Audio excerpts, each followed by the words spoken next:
శ్రీ గురుభ్యో నమః. సభా సరస్వతికి నమస్కారం. ఈనాటి సన్మాన గ్రహీతలు శంకరమంచి గారు, చెల్లా గారు, మన జాతి రత్నాలు. వారిని ఈ సభలో సన్మానం జరుగుతున్న సమయంలో నన్ను కూడా ఒక పాత్ర అందించి నాకు ఈరోజు ఇక్కడ ఉండేటట్టుగా చేసినందుకు దర్శన్ శర్మకి కృతజ్ఞతలు. సభలో అనేక మంది పెద్దలు, పండితులు, విజ్ఞులు, అనుభవజ్ఞులు అందరూ ఉన్నారు. అలాగే సభా మందిరంలో కూడా ప్రాంగణంలో ఉన్నారు.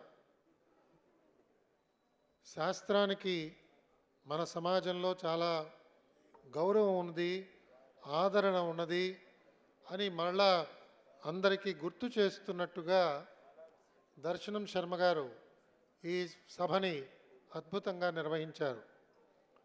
వారిని చూసి వారు పొందుతున్న ఈ సన్మానాలని నేను కూడా పొందాలి అని భావితరం ఆలోచన చేస్తే శాస్త్ర సముపార్జన చాలా క్షేమంగా జరుగుతుంది, సమాజానికి మంచి భవిష్యత్తు ఉంటుంది.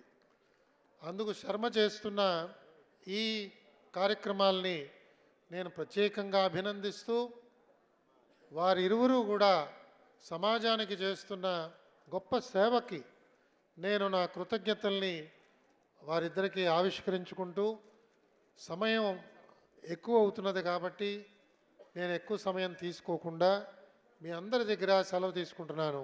స్వస్తి. ఎల్వి సుబ్రహ్మణ్యం గారికి నమస్సులతో